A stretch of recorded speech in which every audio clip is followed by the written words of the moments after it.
श्री परमात्मने नमः। न आदत्ते कस्यचित्तः पापं न च एव सुकृतं विभुः। अज्ञानेन आवृत्तं ज्ञानं मुह्यन्ति जन्तवः।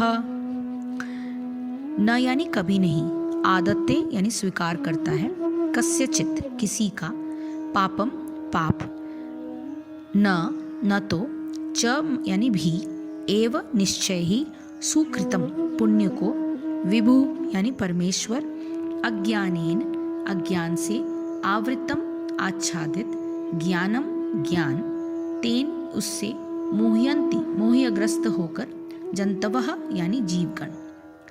परमेश्वर न तो किसी के पापों को ग्रहण करता है न पुण्यों को, किंतु सारे देहधारी जीव उस अज्ञान के कारण मोहग्रस्त रहते हैं जो उनके वास्तविक ज्ञान को आच्छादित किए रहता है। विभु का अर्थ है परमेश्वर जो असीम ज्ञान, धन, बल, यश, सौंदर्य तथा त्याग से युक्त है। वो सदैव आत्मतृप्त और पाप पुण्य से अविचलित रहता है। वह किसी भी जीव के लिए विशिष्ट परिस्थिति नहीं उत्पन्न करता, अपितु जीव अज्ञान से मोहित होकर जीवन की ऐसी परिस्थिति की कामना करता है जिसके कारण कर्म तथा फल की श्रृंखला आरंभ होती है। जीव परा प्रकृति के कारण ज्ञान से पूर्ण है, तो भी वह अपनी सीमित शक्ति के कारण अज्ञान के वशीभूत हो जाता है। भगवान सर्वशक्तिमान है किंतु जीव नहीं है। भगवान विभु अर्थात सर्वज्ञ है किंतु जीव अणु है। जीवात्मा में इच्छा करने की शक्ति है किंतु ऐसी इच्छा की पूर्ति सर्वशक्तिमान भगवान द्वारा की जाती है। अतः जब जीव अपनी इच्छाओं से मोहग्रस्त हो जाता है तो भगवान उसे अपनी इच्छा पूर्ति करने देते हैं, किंतु किसी परिस्थिति विशेष में इच्छित कर्मों तथा फलों के लिए उत्तरदायी नहीं होते।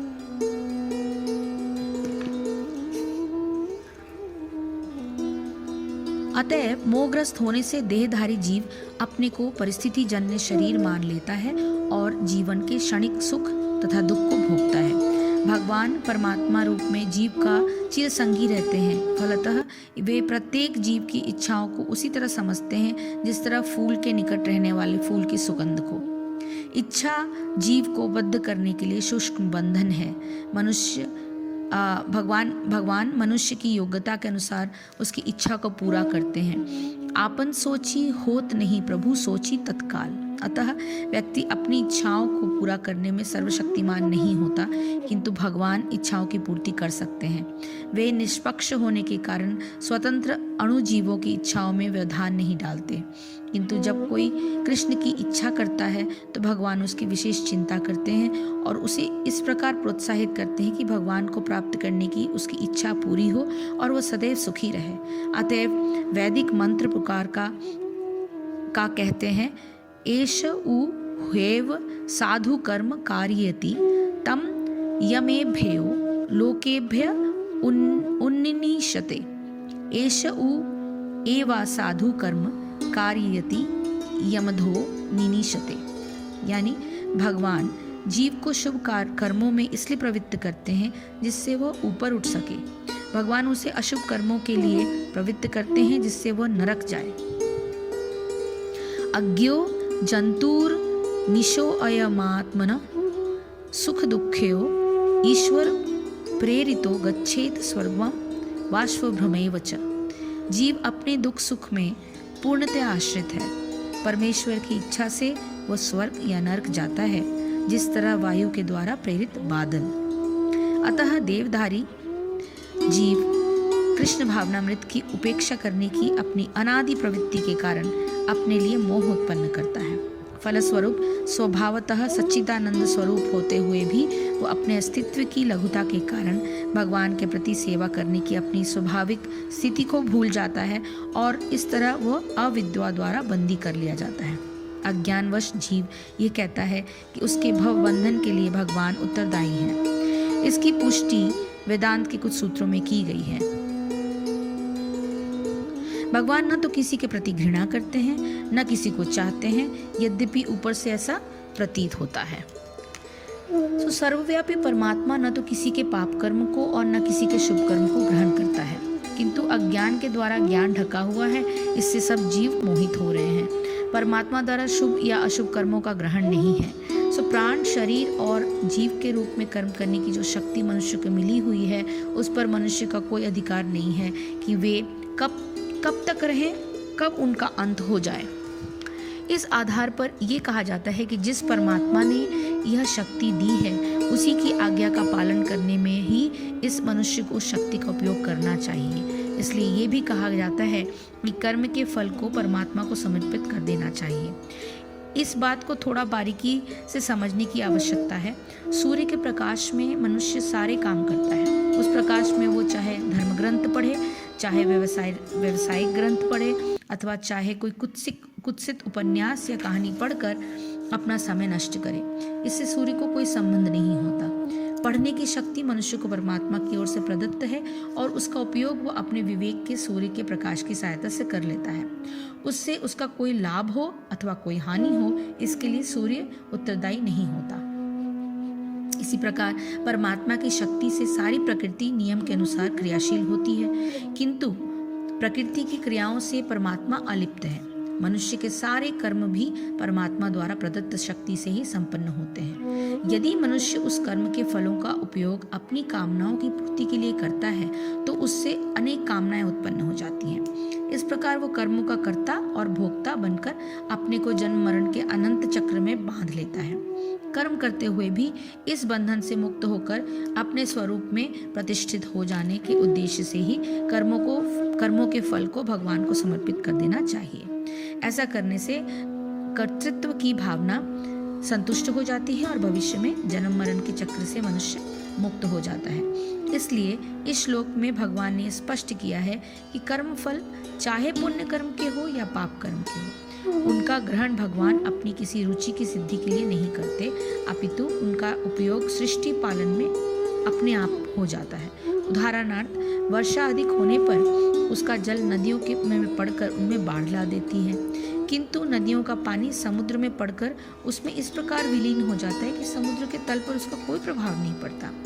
पुनः वही जल मेघ बनकर जब वर्षा करता है और उससे संसार के जीव, मनुष्य और वनस्पतियां पोषित होते हैं और नदियों का पानी सिंचाई आदि लोकोपकारी कार्यों में प्रयुक्त हो जाता है।